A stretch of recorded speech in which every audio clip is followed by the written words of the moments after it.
Siya, tapos inaaral namin yun, isang buong libro, para siyang series, para ka nanonood ng Netflix. Diba? Parang napuputo, chapter 1, chapter 2. So kami ngayon ay nasa chapter 12 ng Corinthians.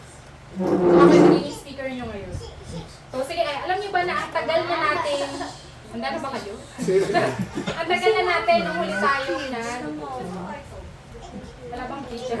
Ang tagal na natin nung huli tayong nag-area fellowship. At kids, kung mag-recap ako, naalala ko November 3 months, 2 years old. November pa tayo huli, first week ng November. Si Ate Kim yung teachers. Actually wala ako noon kasi nasa Bicol ako. Pero alam ko na sa chapter na yon, sinasagot pa rin ni Paul yung problema ng mga taga-Corinto. At yung problema nila is nagkakaroon ng division dun sa church, sa Corinthians. At lahat sa kanila gustong magsalita, gustong mag-preach, at labanan yung ibang mga nagsasalita din. At doon may mga gumagawa na hindi acceptable kahit na tinanggap nila ang salita ng Diyos, no? Merong mga mga sumasamba sa Diyos-Diyosan. So marami silang mga ginagawa, no, na hindi akma doon sa kanilang tinanggap na salita. At yung latest nga doon sa chapter, kung medyo magpi-previous tayo, parang Netflix eh. Yung latest nga sa chapter 11 ay yung tungkol doon sa hapag. Kung nandito kayo, nakinig ba kayo kay Ate Kim noon? No, na nung kumain sila doon ng banal na hapunan, anong nangyari? Nagkaroon ng pagpapangkat-pangkat. At meron pang naubusan. No? So sa pagpapatuloy nga natin, in-explain ni Pablo ang purpose ng gathering ulit sa kanila. So ito yung gagawin natin, i-explain ulit ni Paul yung purpose ng gathering para makita nila yung nararapat. Kasi it seems na hindi talaga nila naiintindihan kung ano ang dapat, no? So, nung nakaraan ang sabi ni Kim, ang Diyos natin ay Diyos ng kaayusan. Makakapagdala tayo ng kaayusan sa pagsamba. So, sa sermon niya, diniin niya, nag-recap lang ako para at least alam niyo kung saan tayo galing. So, dininiin niya na ang kaayusan ay magsisimula. So, may dalawang points si Ate Kim na iniwan last time. Una, isa-isip natin na tayo ay may ulo. Palatandaan na tayo ay may ganitong kaisipan kung nagsasubmit tayo sa headship ng Panginoon sa ating buhay. Pangalawang point ni Ate Kim ay kung isinasa-isip natin na tayo ay bahagi ng katawan. No, yung banal na hapunan ay hindi lamang paggunita sa sakripisyo na ginawa ni Kristo sa krus ng Kalbaryo. Ito rin ay pagpapahayag na tunay ang pakikisama sa kapwa mananampalataya.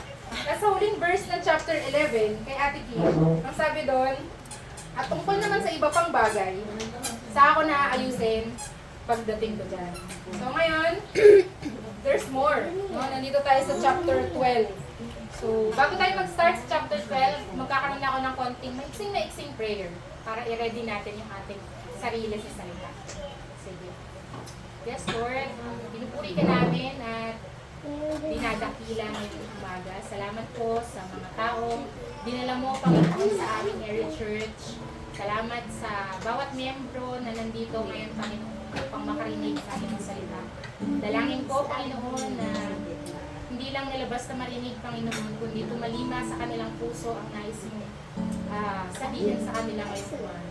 Alam ko, Lord, na meron kang ways kung bakit nandito sila, Panginoon, dito. Hindi lang ito isang aksidente, kundi meron kang plano para sa bawat isa kung bakit kami nag-ipon ngayong umaga. Lord, kayo ang kumilos sa aming pag-uusapan, kayo ang maging sentro ng aming usapan at maging focus kami, Panginoon, sa nais mong sabihin sa amin ngayong umaga.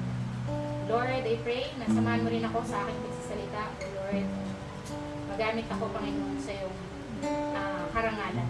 In Jesus' name we pray. Amen.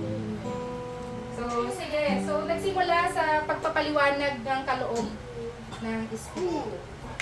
So, bago tayo magsimula, syempre kailangan basahin natin yung chapter 12. So, meron akong hinanda dito mga verse. So, kukuha kayo dito ng isa, tapos babasahin nyo to sa turn ninyo. Okay? So, pag binasa nyo pala, don't forget to mention the verse number. So, sige, kuha muna kayo ng isa. Sige, kuha na kayo ng isa. Ipakalat mo na yan dyan. Kung sino hindi makakakuha,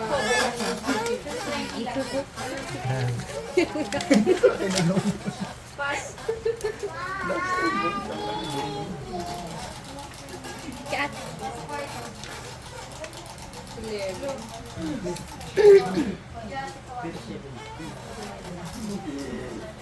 Verse, ano?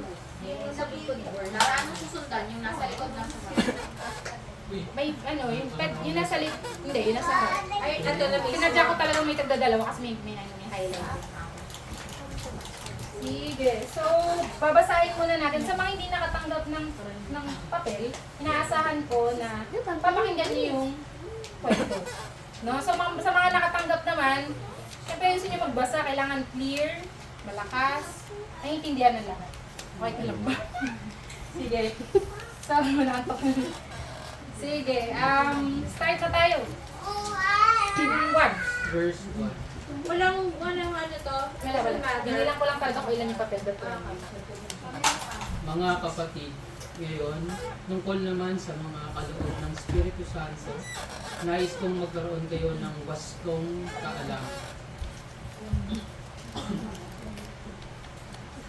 3. 2. 3. Ayan, 2.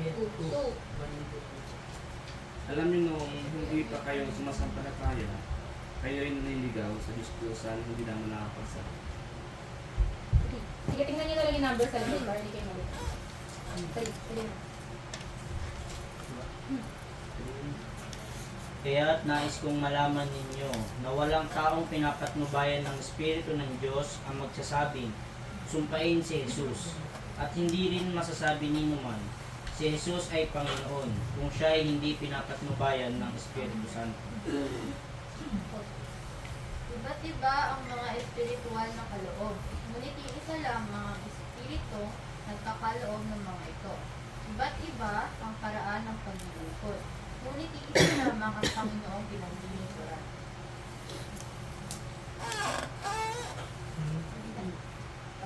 Five. Yung sa likod. Sa likod. 5. Number sa likod mo. 5. 6 yung 5. 6 ako. Nice. Hindi nga alam. Sa likod. Number sa likod, number 5. Iba-iba ang gawain, ngunit isa lamang ang Diyos na kumikilos sa mga taong gumagawa ng mga iyon. Bawat isa ay binigyan ng kakayahan na nagpapakita na sumasa kanya ang banal na espiritu upang makatulong siya sa kapwa niya mananampalataya. 7. Ang ilan sa atin ay napagkalooban ng kakayahang magsalita ng mensahe ng karunungan. Ang iba naman ay pinagkalooban ng kaalaman. Subalit, isang espiritu ang nagkakaloob.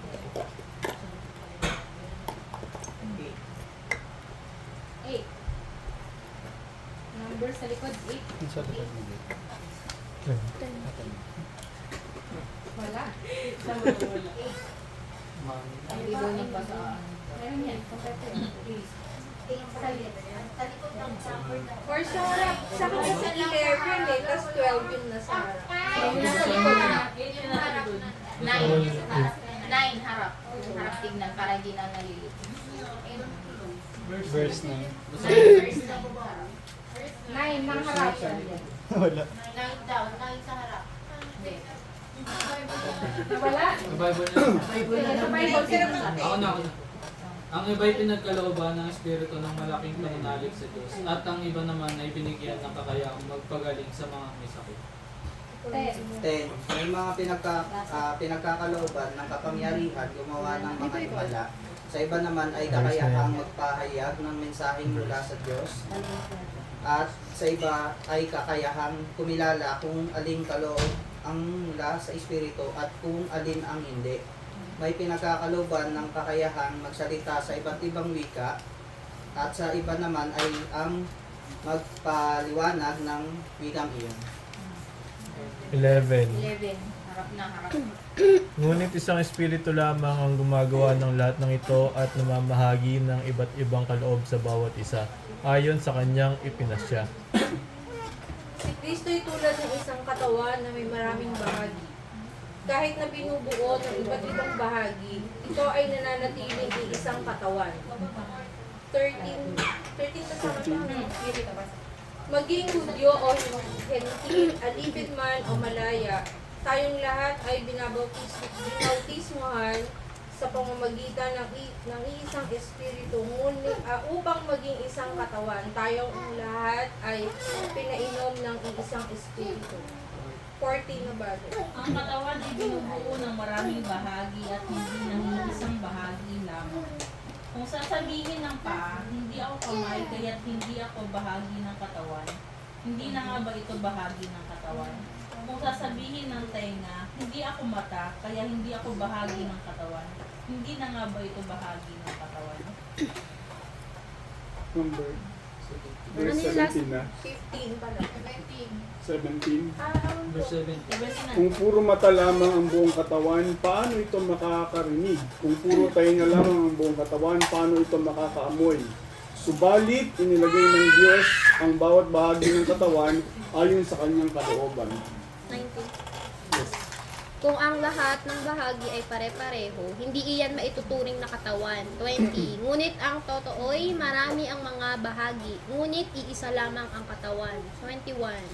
Hindi rin naman masasabi ng mata sa kamay, hindi kita kailangan, ni ng ulo sa mga paa, hindi ko kayo kailangan. Verse 22, sa katunayan, ang mga bahaging parang may hina, kung siya pa ngang kailangan. Verse 23, ang mga bahagi ng katawan na inaakala nating hindi gaanong kapuri-puri, ay pinag-uukulan ng higit na pagpapahalaga. Ang mga bahaging hindi likas na maganda, ang siya nating higit na pinapahalagahan. Hindi na kailangang pagandahin ng mga parteng maganda na. Ganoon din ang isaayos ng Diyos ang ating katawan. Binigyan niya ng karangalan ang mga parteng hindi gaanong marami. Verse, last anong verse na? Anong verse na? 24. 25. Wala. 25, sino? So, dyan na lang. Okay, dyan. Upang hindi magkaroon ng pagkakahati-hati, kundi pagmamalasakit sa isa't isa. 26. Kung nasasaktan ng isang bahagi, nasasaktan ang lahat. Kung pinaparangalan ng isang bahagi, nagagalak ang lahat. 27. Kayo ngang lahat ang iisang katawan ni Kristo at bawat isa sa inyo ay bahagi. 28. Naglagay ang Diyos sa iglesia, una ng mga apostol, ikalawa ng mga propeta, at ikatlo ng mga guro. Naglagay rin siya ng mga gumagawa ng mga himala, mga magpapagaling ng mga may sakit, mga tagatulong, mga tagapangasiwa, at mga nagsasalita sa iba't ibang mga wika. Last verse, ano last verse? Hindi lahat ay apostol, propeta o guro. Hindi lahat ay binigyan ng kakayahang gumawa ng mga himala. Magpagaling ng mga may sakit, magsalita sa iba't ibang mga wika o magpaliwanag ng mga wika ito. Ngunit buong sikap ninyong hangarin ang mga kaloob na mas dakila at ngayon ituturo ko sa inyo ang landas na pinakamabuti sa inyo. Yung last verse. So, itong Christmas, nakatanggap ako ng free passes ng ticket para sa MMFF. So, pag sa government kasi nagbibigay sila ng ticket na yun, tapos lahat pwede mo mapanood. Yung may entries yung MMFF every year, parang 10 ata. Tapos, babayaran mo na lang siya, hindi na 300. 40 pesos na lang, basta meron ka nung coupon na yun. Alala niyo, may meron akong mga kamag-anak dati na nabigyan ko din nun. So, at nung natanggap ko yun, iniisip ko na agad kung anong gusto kong panoorin. At, yun nga, January 1st, itong unang January, kahit pagod ako, galing kami sa Tagaytay ng mga pinsan ko, pumunta ako sa One Mall para lang panoorin yung Green Bones. Kasi sabi nila, maganda daw. Chismis nila, best actor daw si Dennis Trillo. Yan, MMFF, Green Bones. So yung kwento ay about sa pulis, no? Pulis dyan si Ruro. Okay, maglalala dito kayo spoil. Pulis dyan si Ruro Madrid. Si Ruro yung nasa side dito. No? Na may ating pinatay. At kaya siya nagpulis para sugpuin yung mga kriminal. So galit siya sa kriminal. Si Dennis naman ay kriminal. So dito, sinabi ni Ruro sa kanyang intro sa palabas na dalawa lang daw ang uri ng tao sa mundo. Isang mabuti, isang masama. Pero para kay Paul, sa Corinthians, 3 ang uri ng tao. Ano kaya isa? So 3 ang uri ng tao. At inuri ito ni Pablo ayon sa kanyang kakayahang umunawa at tumanggap ng iisang tiyak na katawan o katawan ng katotohanan. So, handa na ba kayong malaman kung ano yun? Yes. Tatlo. So, ang una, sabi ni Paul, ayun pala, hindi ako nakakapag-next. Tinatawag natin normal or natural na tao. Natural man. So, Paul describes this as the man who is ungenerate or unchanged spiritually. So, hindi pinapatnubayan ng espiritu. Hindi talaga siya believer. No? Hindi niya kilala si Jesus. So, kumbaga, walang spirit. Zero. No? Kung sa setting ng mundo natin, base sa research ko lang naman ito, natural man is very uncomfortable sa church setting. No? Yung pangangaral, ang naglalagay sa kanila ng pananampalataya, hindi yung Holy Spirit.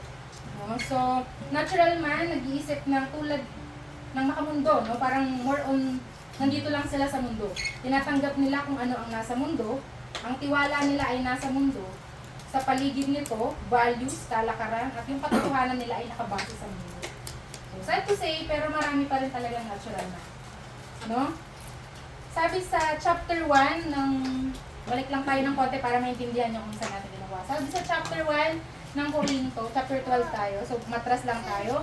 Ngunit sa taong hindi pinananahanan ng Espiritu ng Diyos, hindi niya tinatanggap ang mga aral mula sa Espiritu dahil para sa kanya ito ay kamangmangan.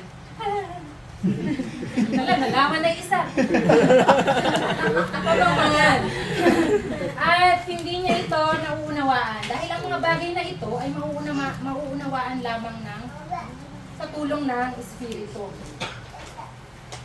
So, sa palagay ko, karaniwan sa mga ibang taga-Korinto kung bakit nagkakaroon sila ng problema is nananatili silang nasa natural man. So next, para malaman natin, next na kanina ni Lulu eh. So next ay the spiritual man. So, pinapatnubayan ng spirito. So sabi ni Paul, the spiritual man is spiritual, discern all things. No? Pinapatnubayan siya ng spirito. So, siya ay believer ni Jesus. No, sabi sa research ko, ito yung mga taong praise everyday, walang mintis, walks with God in his life. Spiritual man is different from the world. No, sabi sa Corinthians 1, ulit, 15, ay, ito nalagay. Sabi sa 1 Corinthians verse 15, nauunawaan ng taong nagtataglay ng Espiritu ang kahalagahan ng lahat ng bagay. Ngunit hindi siya nauunawaan ng taong hindi nagtataglay ng Espiritu. So, yung type ng spiritual na tao ay nakikinig sa authority. No? Ang authority niya ay ang Diyos. Ang spiritual na tao ay may matalas na pakiramdam sa kanyang kasalanan at sa kanyang kapaligiran. At sa kanya, walang limitation. Kung yung natural man, ang ano niya, ay ang basihan niya talaga ay mundo, itong spiritual man, walang limitation sa kanyang Diyos. Kumbaga, hindi siya set by the world, but set by guidelines of the Lord. So, paano? So, ang taong spiritual ay maaaring puspos ng espiritu sa kanyang paglakad kasama. So, kayo ba to? So, may isa pa, no? Kasi kay Ruru, dalawa lang. Isang mabuti, isang masama. So, meron pang isa. At next, ito yung tinatawag na the carnal, no? So, the carnal man. The carnal man is may spirito, ngunit nasusunod ang nasa ng laman. The carnal man is described as babe in Christ, walks as a man. So, sa term ng Gen Z, sila yung half-half. Ng isang mananampalataya kaya sa Kristo na nasusunod ang laman, ang nasa ng laman. No, in short, may spirito pero yun nga, nasusunod ang nasa ng laman. Sabi sa Corinthians 3, mga kapatid, hindi ko kayo makakausap bilang mga taong nagtataglay ng spirito. Kailangan kausapin ko kayo bilang taong namumuhay pa ayon sa laman at mga sanggol pa sa pananampalataya kay Kristo. Gatas ang binibigay ko sa inyo noon at hindi matigas na pagkain sapagkat hindi ninyo kaya yun. Subalit hanggang ngayon ay hindi pa rin ninyo kaya sapagkat nananaig pa sa inyo ang laman, ang inyong pag-iinggitan, pag-aaway-away ay palatandaan na makasanlibutan pa kayo at namumuhay ayon sa Lord. So ito nga, no, may mga existing na carnal man sa Corinthians at yun talaga ang problema. So, tanong. Bumalik na nga. Natural, spiritual, o carnal ka? Paano natin malalaman? Paano natin malalaman, no? Sa palabas na pinanood ko, yung Green Bones, sabi, malalaman mo daw na mabuti kang tao pag namatay ka, tapos may color green dun sa buto mo. Di ba si Daddy? Naalala ko pa how the staff approach our family. Actually, lolo namin to. Last 2021 namatay siya. So, naalala ko pa how the staff approach as a family sa St. Peter sa Holy Cross. No? Nag-smile siya sa amin kahit lahat kami ay umiiyak. Nakangiti siya na nakasmile dahil sabi niya may green bones po ang lolo niyo. Ibig sabihin, mabuti siyang tao. Yun. Yun. Kaya title nung palabas, Green Bones. Malalaman mo na mabuti at masama ka kapag namatay ka. Pero hintayin pa ba natin na tayo ay mamatay para makita natin kung may green bones na tayo? Hintayin mo mamatay para malaman kung mabuti ka. Si Paul, hintayin natin, no? Pastasin mo, para makita ko mabait ba ako, mabuti ba akong tao? Sabihin na lang kita kung green ang buto mo. Patingin nga, kailangan iniilawan mo pala eh, no? Pero the good news, si Paul, may paraan para malaman. Gusto niyo ba malaman? Yes! Ayun. Sabi, may manifestation ang presensya ng Espiritu ng Diyos sa buhay ng isang tao. So, kung binanggit natin kanina iba't ibang man, may manifestation ang presensya ng Espiritu ng Diyos sa buhay ng tao. Tanong natin, ito yung tanong na sasagutin natin this morning. Saan ka titingin para makita ang manifestation ng Espiritu sa isang tao? So, una, sa kanyang conviction si Jesus. No? Pinararangalan ba niya si Kristo? Doon sa binasa nating mga verse ninyo, sabi dun sa verse 3, kaya't nais kong malaman nyo na walang taong pinapatnubayan ng Espiritu ng Diyos ang magsasabing, sumpain si Jesus. Verse 4, at hindi rin naman masasabi niyo naman na si Jesus ay Panginoon kung siya hindi pinapatnubayan ng Espiritu. So, bibigyan ko rin kayo ng verse sa 1. So, sa John, atras lang ako ng kokay, ano lang ako ng konti. Sa John, para maintindihan yung Espiritu. So, sabi dito, pag pinapatnubayan ka ng Espiritu, hindi mo sasabihin sumpain si Jesus. No? At kung kung pinapatnubayan ka naman ng Espiritu Santo, masasabi mo na si Jesus ay Panginoon. So, bakit? Bakit mo yun masasabi kung meron kang Spirit? Ito yung sabi sa John. John 16. Itong eksena dito, si Jesus ay nagpapaalam sa kanyang mga disciples. At ito ang kanyang bilin. Sa kanya ito galing words. Pero pagdating ng banal na Espiritu na siyang tagapagturo ng katotohanan, tutulungan niya kayo para maintindihan niyo lahat ng katotohanan. Ang ituturo niya ay hindi galing sa kanya, sasabihin niya kung ano lang ang narinig niya at ipapahayag din niya sa inyo ang tungkol sa mga bagay na darating. Pararangalan niya ako dahil sa akin manggagaling ang lahat ng ipapahayag niya sa inyo. Ang lahat ng nasa Ama ay nasa akin, kaya sinasabi kong sa akin manggagaling ang lahat ng ipapahayag niya sa inyo. So, etong time na to, Christ will leave the world. So, His followers will learn to depend dun sa influence ng Holy Spirit. The Spirit will guide, sabi doon, and judge and speak in order to bring glory. Pararangalan niya ako. Yun ang goal ng Holy Spirit sa atin. The Holy Spirit will always be making much of Jesus. Si Jesus ang nagsabi nito, parang lahat ng gagawin ng Holy Spirit ay parang parangalan si Jesus.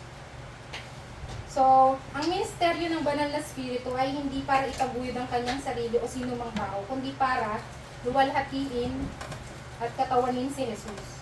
So, habang binabasa ko ito, I just realized that Spirit pala, no?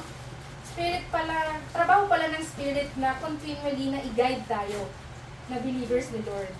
through teaching them, no, and reminding them of His ways, as well as empowering them na lumakad. So, in doing itong gawain ng Espiritu na to, itinataas niya ang Diyos at binibigyan ng karangalan.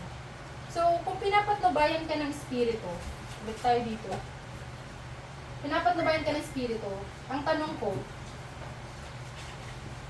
pinararangalan mo ba si Kristo? Kasi sabi, if you have the Holy Spirit, yun ang goal ng Holy Spirit, to glorify God. So, yun. Pinararangalan mo ba si ang Diyos? O pinararangalan mo ang iyong sarili? Kasi sa totoo lang, ito ang naging problema ng Corinthians. Gustong mag-speak ng isa, gusto din mag-speak ng isa. So, ang glory ay hindi na sa Diyos. Glory to me. Glory to me. Kaya ba ni Kuya Renz? No? Then kung ang sagot ninyo, kung pinararangalan nyo ba ang Diyos, ang sagot nyo ay oo sa akin, kaya nyong sabihin, yung sinasabi nila dito, si Jesus ay Panginoon. Si Jesus ay Panginoon. You glorify Jesus. Sa trabaho ko, si Jesus ang Panginoon. Sa tahanan, si Jesus ang Panginoon. Sa pangarap at plano ko, si Jesus ang Panginoon. Ibig sabihin nun, sa lahat ng gagawin mo, pinararangalan mo si Jesus. Hindi ang iyong sarili. Ito bang gagawin ko, ikararangal ba ito ni Jesus? Simpleng bagay. No? So, are you with me? Mabaya Church? Yes. No? Nang tanggapin mo si Kristo at sumaiyo ang Holy Spirit, then we should be living sa karangalan ng Panginoon. Hindi dapat nating babanggitin tong isa. Sumpain si Jesus. Hindi dapat. Ibig sabihin yan, hindi mo binibigyan ng karangalan si Jesus sa mga ginagawa mo. So, ibig sabihin, hindi mo tinanggap. No? So, lubhang napakapangit naman na may espiritu ka, pero hindi sa karangalan ng Diyos ang ginagawa mo. Name it, no? Nandurugas ka, wala kang pag-ibig. So, alam niyo na yun, kung ano yung mga masasamang bagay, hindi ko na i-mention yun, di ba? We need to be cautious. No? We need to be cautious sa ginagawa at sinasabi natin. Ito bang sinasabi ko, nagbibigay ba ito ng karangalan sa inyo? Parang kinichismis ko lang yata ang kapitbahay namin. Simple, di ba? Simple.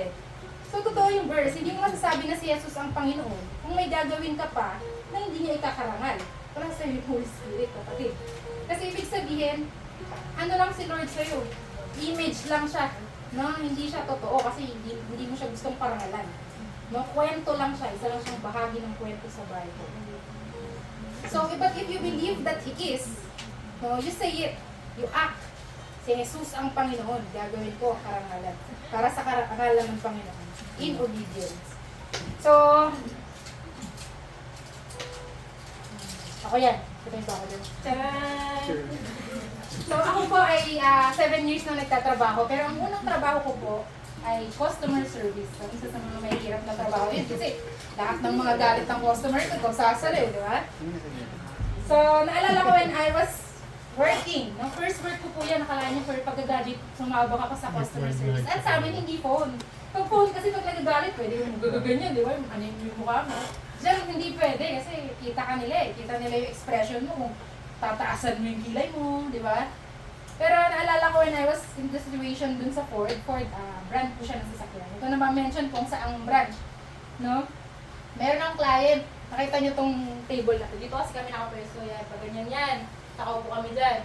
Sa may client, dire-diretso siya dyan. Hinagis niyang ganun yung warranty booklet. Sa akin talaga tumama. Etong gilid na to, lounge yan, ganyan, parang, ang daming mga customer na ako. Eksena siya, hindi lahat nakatingin. No? Galit na galit siya. Galit na galit siya sa akin.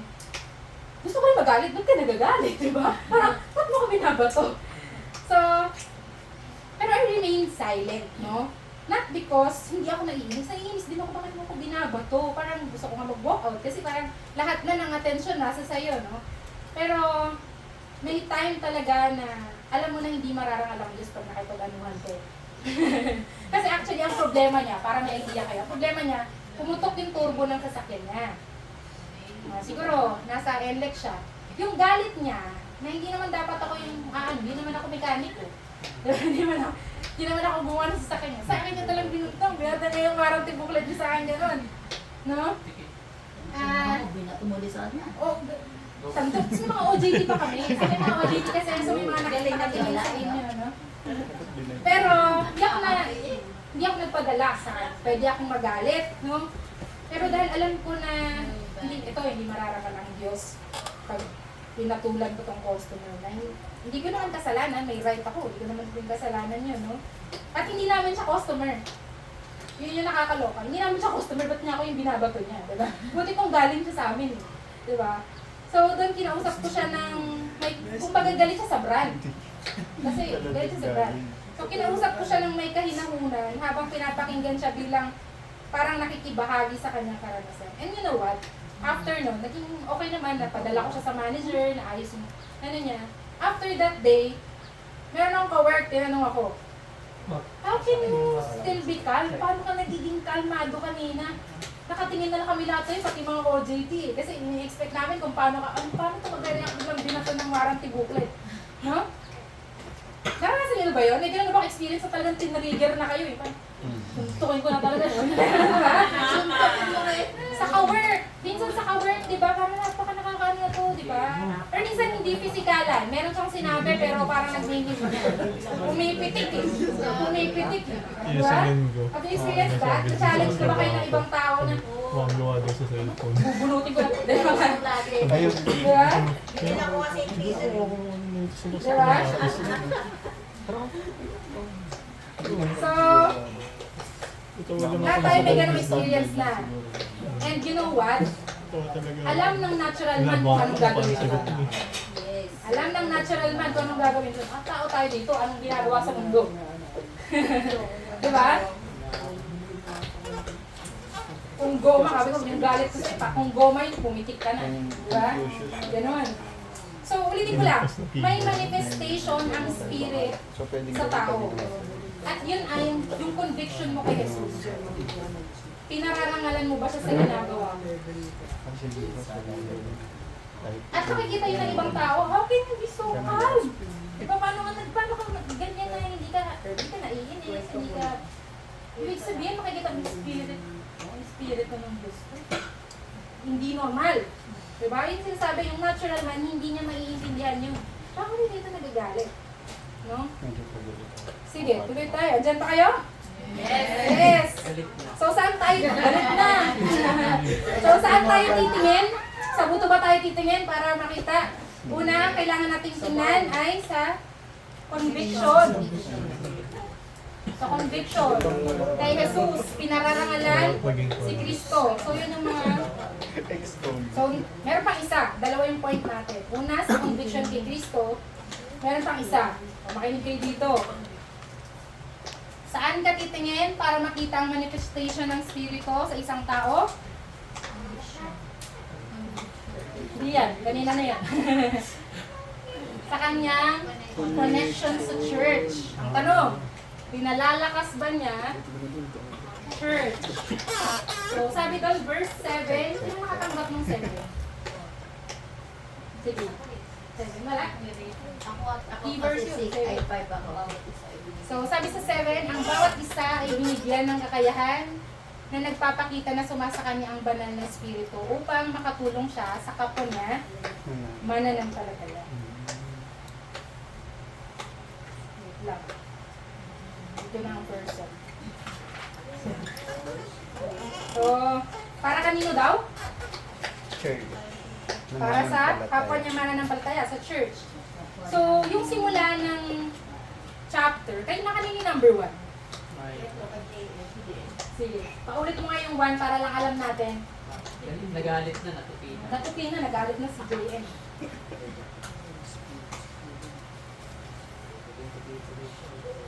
Sige, 1. Mga kapatid, ngayon, tungkol naman sa mga kaloob ng Espiritu Santo, nais kong magkaroon kayo ng wastong kaalaman. So, yun yung unang point talaga ni ano eh. Kailangan magkaroon kayo ng wasang hindi nyo naiintindihan.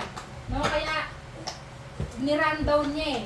No? So, eto, sabi dito, yung binasa natin mga verses, maraming kaloob ang binigay. At ang sure na bawat isa ay mayroon. Bawat isa, hindi lang naman sinabing isa lang.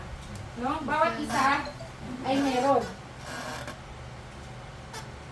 At ang purpose nito ay para makatulong sa kapwa mananampalataya. Kung tatanungin niyo ako kung meron kayo, sure ako. Meron kayo. No? Dito kilala yung chapter 12. Actually, ilang beses na nababasa sa chapter 12, no? Ng Corinthians. Nang inihan tulad ni Paul sa isang katawan ng simbahan.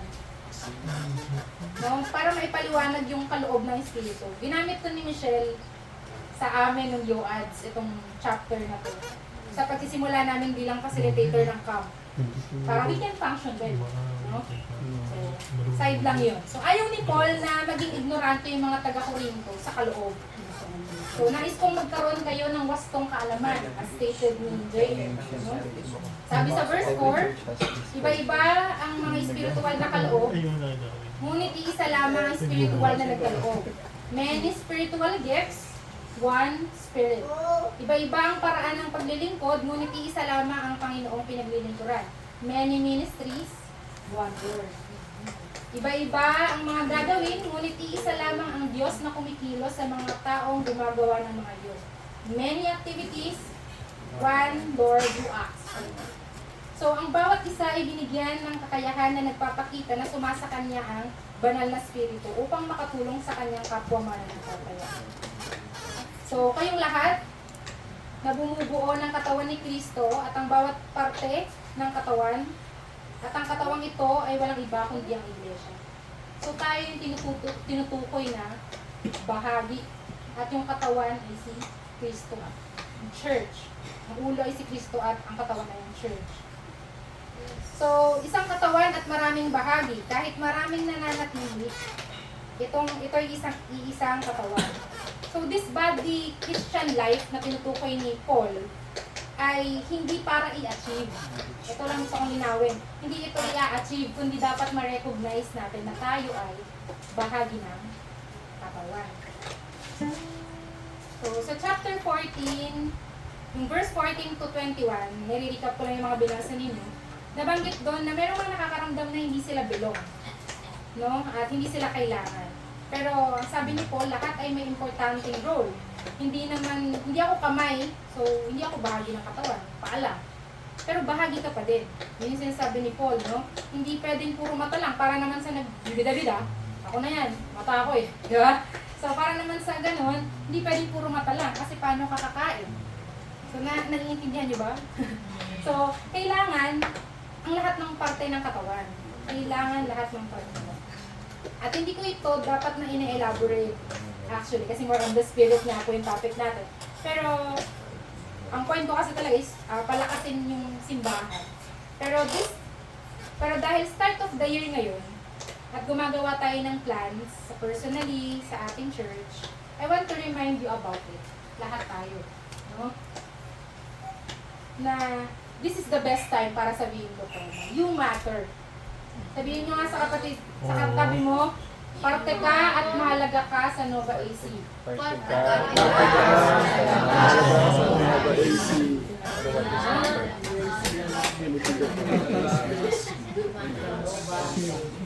Diba? Alam niyo ba yun? Lahat tayo may spiritual gifts at lahat tayo ay ginagamit dito sa ating church. So, isang manifestation na may spirit ka, no? Kung makakatulong ka sa kapamumana ng pataya, pinalalakas mo dapat yung body. Ito, ang church. No? At alam niyo ba kung anong tawag sa parte ng katawan na hindi tumutulong para mapalakas yung katawan o yung kapamumana ng palataya? Alam niyo ba kung anong tawag? Bukol. Cancer. Tama. Kasi diba, sa isang katawan, kasi kung may cancer akong ginawa dito. Yan. Ikaw ay cancer. No, kasi hindi ka tumutulong para ma-build up yung isang church. Lahat tayo ay may gifts. Actually, sinabi ni Paul, lahat tayo may gifts. Kailangan tulong-tulong tayo para mapabuti yung katawan. Bodybuilding ba? Bodybuilding sa mga nag-exercise. So kung ikaw ay hindi tumutulong para mapalakas, ikaw ay bukol. Bukol ba kayo? Cancer ba kayo? No? At this bukol making us sick, everyone. No? So the purpose of the spiritual gift is for building up the body of Christ at ng ating kapwa mananampalataya. Nandiyan pa kayo? Oh, yung ulit din ah. Yes, live. Yes, live. So, panahon na uso pang ganun yung ano, no? Dito So, people kaya t-shirt. muna kayo para hindi ako Pwede, mga panahon na pwede pang itupi yung kwero. yung ususo yan eh, di ba? Mga ginagawa. Yan eh. Yan, yay! Yay! Sige. So, graduate ako sa PUP ng 2016 at iniisip, ako po ay broadcast journalist ang course ko. So, iniisip ko na magiging broadcaster ako. No? O DJ na isang radyo. O magiging manumulat. So, since I was a kid, marami nang nagagandaan sa akin.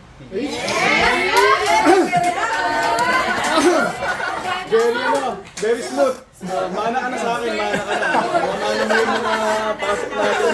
Since I was a kid, maraming nagagandahan sa boses ko. Kasi kayo naman eh. Boses, boses. Alam ko nakikinig kayo. Kasi nagre-react kayo eh. Di ba? So marami nang nagagandahan sa boses ko, sa quality ng speaking. Hindi sa pagkanta, kasi alam ko naman maraming magaling kumanta dito, kundi yung speaking voice. No, I always thought that this gift would lead me to become a famous DJ. Kita niyo naman dyan, feel na feel ko yung OJT ko, no? At sa ABS, at sa ano, so... Akala ko ay magiging famous DJ talaga. Kasi yun ang dream ko, kaya madalas ako nakikinig ng radyo dati. Kasi pinapakinggan ko yung intro nila, yung outro nila, pinapakinggan ko lahat yun. But right then and there, I realized na nabiyayaan ako ng magandang speaking voice, calm voice, wow, calm voice, hindi para maging announcer at kung ano-anong sabihin sa radyo at TV. No? Kundi, mag-speak. Kundi mag-speak. No? Hindi lang mag-speak. Pwede naman ako mag-public speaking or sa work. No? Pero ang gift na binigay sa akin ay mag-speak ng salita ng Diyos. Sa ibang tao, sa aking mga kaibigan, sa kapwa mananampalataya, kayo yun, lahat na nandito, at sa simbahan, sa ating church. So ngayon, pati nga writing skills ko nadamay na eh, kaya pati tayo ay may social media na ng SKK, no? Writing skills na making its way, no? Talaga na para mapaganda yung social media platform ng SKK. So this is my way para palakasin ang katawan ni Kristo. Alam ko lahat kayo ay merong gift. So, sinabi na lahat kayo may kaloob, dapat pinalalakas natin ang katawan ni Kristo. So, ito ang bodybuilding contribution ko para lumakas ang katawan. Hindi katawan ko, katawan ni Kristo, ang simbahan. No? Kayo, pinalalakas niyo ba ang simbahan? Lahat ay may gift. Si nanay, pagluluto. Lahat may gift. Imposibleng wala ako. Wala akong gift sa pagluluto eh. Talaga. Kumain. No? Sa pagkain. Ha? Gift sa pagkain ba?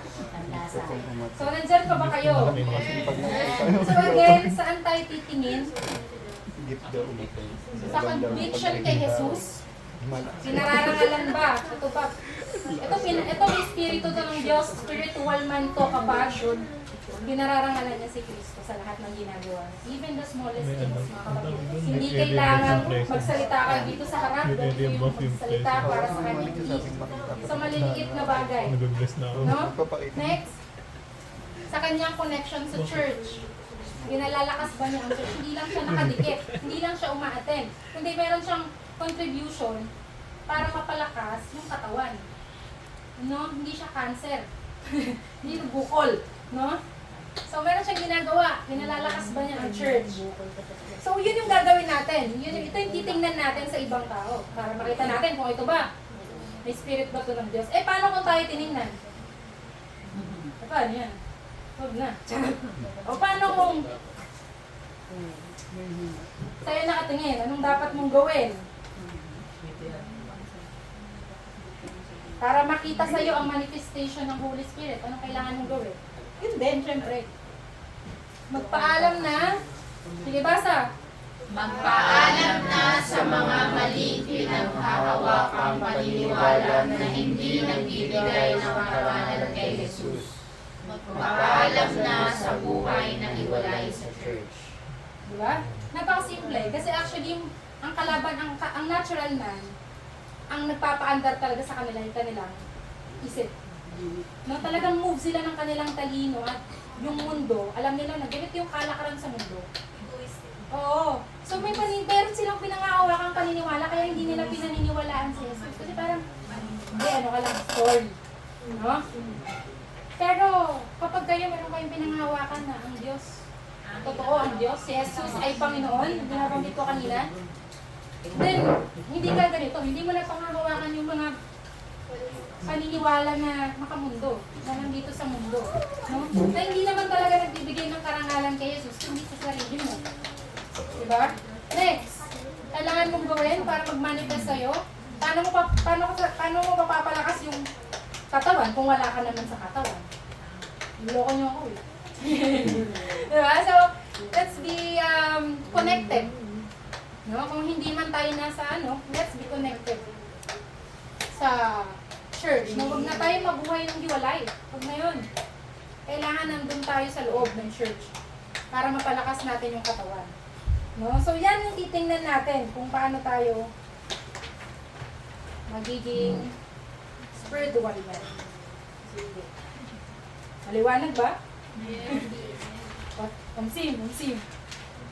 Sige. So, bilang pagtatapos, ang good news ko naman para sa mga spiritual, yes, sa mga tumanggap, meron tayong gantimpala. At alam ng lahat na kung sinong pinananahanan ng Espiritu, ang sabi, those who respond to this condition and place their faith in Jesus Christ, alam na natin ito lahat, receive eternal life and new nature. Bagong pag-iisip. Alam na natin yan eh. Actually, hindi nga tayo nare-remind dyan, kaya parang okay lang yan. Diba? Pero yan ang good news. So, meron lang akong short slogan, tapos na tayo guys. Short slogan para patandaan kung ano yung summary ng ating napag-usapan ngayon. Ang pinapatnubayan ng Espiritu. Sige, basahin natin. Pinapatnubayan ng Espiritu, pinararangalan si Kristo, at pinalalakas ang simbahan. May nagtimpalang makakagal. Okay, sige, let's pray. Para tayo yumuko. Damhin natin ang presensya ng Panginoon sa ating kalagitnaan.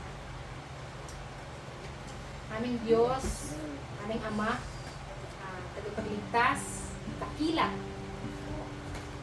Maraming salamat, Panginoon, sa umagang ito na sinamahan mo kami, Panginoon, ng banal na Espiritu na nagpapaintindi sa amin, Panginoon, ng iyong kalooban, ng iyong kagustuhan, Panginoon.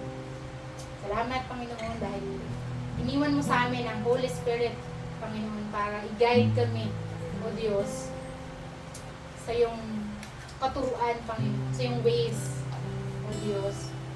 Lord, I pray na tanggapin namin, Panginoon, yung banal na Espiritu, Panginoon, hindi layo, no? Hindi bilang carnal man, Panginoon, na hawak namin ang Espiritu at hawak din namin ang mga makamundong bagay. Lord, tulungan mo kami maging spiritual man, Panginoon. Iwan namin, bitawan namin, O Diyos, yung mga nasa ng laman, yung mga nandito sa mundo na inaakit kami, Panginoon, na ito yung gusto rin namin, O Diyos.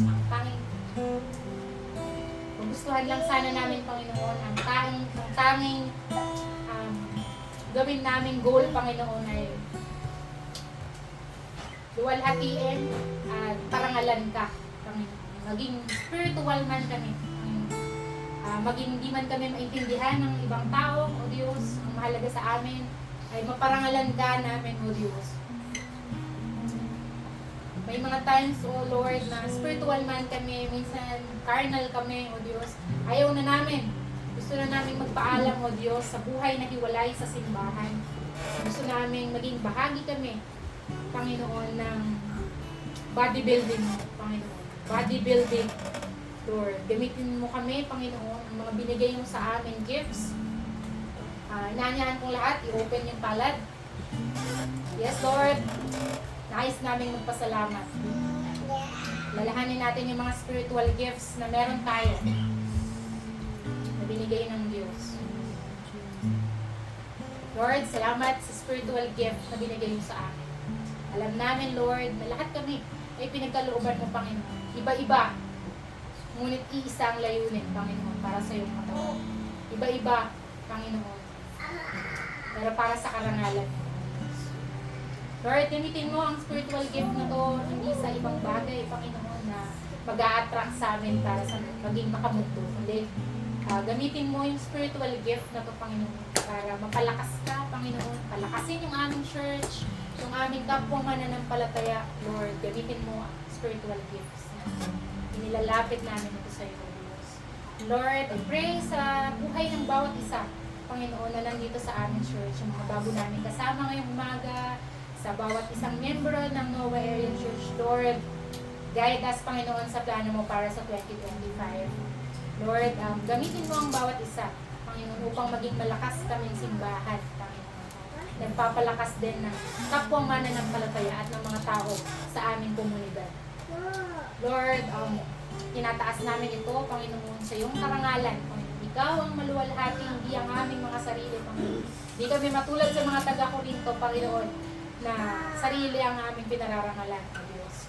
Ikaw ang aming pararangalan, Panginoon, at didikit kami, Panginoon, sa simbahan para mapalakas ang iyong katawan. Maraming salamat po, Panginoon. Dalangin ko ang biyaya sa bawat taong nandito, Panginoon, ang pag-iingat mo sa kanila. Gamitin mo sila ngayong linggo, sa susunod na linggo, Panginoon, para maging pagpapala sa iba at para sa karangalan mo, O Diyos. Ito ang samot dalangin ko sa pangalan ni Jesus.